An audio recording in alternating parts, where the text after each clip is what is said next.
तो सोचिए रात के 11:45 बज रहे हैं। एकदम सन्नाटा। हाँ, घर में बिल्कुल सन्नाटा है, सब सो चुके हैं, हल्की हवा चल रही है और अचानक ना फोन की स्क्रीन चमकती है और एक अनजान नंबर से मैसेज आता है कि कल तुम्हारे साथ कुछ बहुत बुरा होने वाला है। बिल्कुल। तो आज की इस गहरी चर्चा में हम इसी कहानी के नोट्स खंगाल रहे हैं। इसका नाम है कल का मैसेज, या इंग्लिश में कहें तो echoes of a wasted tomorrow. वैसे पहली नजर में तो ये कोई हॉरर थ्रिलर लगती है, मतलब जब मैंने इसे पहली बार देखा तो मुझे भी ऐसे ही लगा। हाँ, जब मैं भी इसे पढ़ रही थी तो शुरुआत में मुझे ये डरावनी ही लगी, लेकिन इसके अंदर टाइम मैनेजमेंट का ना एक बहुत गहरा मनोवैज्ञानिक सबक छिपा है।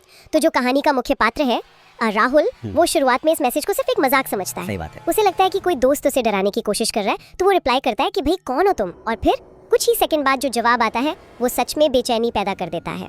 स्क्रीन पर लिखा आता है कि मैं तुम्हारा भविष्य हूँ, और उसके तुरंत बाद एक और मैसेज आता है कि कल तुम बहुत पछताओगे। मतलब अगर कोई आम स्थिति होती ना तो शायद कोई भी इंसान फोन स्विच ऑफ करके आराम से सो जाता। हाँ, मैं तो पक्का सो जाता। पर राहुल ऐसा नहीं करता।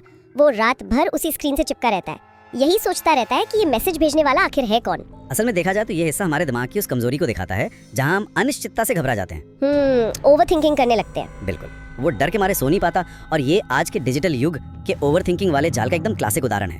हम बस भविष्य की चिंता में अपना आज खराब कर लेते हैं। और यहाँ ना मनोविज्ञान का एक और दिलचस्प पहलू सामने आता है, जिसे हम प्रोक्रेस्टिनेशन या टालमटोल की आदत कहते हैं। सही कहा आपने। राहुल को जो ये डर लग रहा है ना, वो शायद किसी बाहर की चीज से नहीं आ रहा है, ये उसके खुद के अवचेतन मन का गिल्ट है। हाँ, क्योंकि उसे पता है कि अगले दिन उसका एक बहुत जरूरी टेस्ट है। फिर भी वो पढ़ाई या अपनी नींद को चुनने के बजाय उस स्क्रीन से मिलने वाले छोटे से नकारात्मक डोपामाइन लूप में फंस जाता है। फोन बंद कर सकता था, वो कर सकता था, लेकिन वही अनिश्चितता का डर उससे जकड़े रहता है। इंसान का दिमाग अक्सर लंबे फायदों के बजाय तुरंत वाले डिस्ट्रैक्शन को चुनता है, और इसी जाल का नतीजा अगले दिन सुबह साफ दिखाई देता है। स्कूल में टेस्ट के दौरान राहुल का दिमाग काम करना ही बंद कर देता है। रात भर जागने से उसकी सारी एनर्जी खत्म हो चुकी होती है। बिल्कुल। जहाँ बाकी बच्चे अच्छे नंबर लाते हैं, राहुल पूरी तरह से फेल हो जाता है।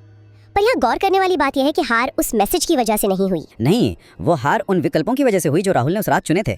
उसने एक ऐसे डर के पीछे अपनी नींद और फोकस गवा दिया जिसका कोई असली आधार था ही नहीं। और फिर शाम को जब राहुल भारी मन से घर लौटता है तो कहानी अपनी सबसे अहम परत खोलती है। वो फिर से उसी चैट को देखता है। हाँ, और वहाँ एक आखिरी मैसेज आया होता है। लिखा होता है कि मैंने कहा था ना तुम पछताओगे। भविष्य हमेशा पहले चेतावनी देता है, लेकिन लोग सुनते नहीं। यही वो पॉइंट है जहाँ लेखक का नजरिया एकदम साफ हो जाता है। वो नंबर ना किसी भूत प्रेत का नहीं था, वो राहुल के बर्बाद होते समय का प्रतीक था। इन नोट्स में एक बहुत ही प्रभावशाली लाइन है जो इस पूरी कहानी का निचोड़ है कि डर भूत से नहीं, अपने बर्बाद होते समय से होना चाहिए। बहुत ही सटीक रूपक है ये। हम अक्सर अदृश्य चीजों से डरते हैं, लेकिन जो चीज हमारे हाथों से रेत की तरफ फिसल रही है ना, हमारा समय, उसे लेकर हम एकदम बेपरवाह रहते हैं। राहुल की कहानी यही साबित करती है कि हमारा भविष्य कोई पहले से लिखी हुई स्क्रिप्ट नहीं है। वो हमारे आज के फैसलों का सीधा नतीजा है।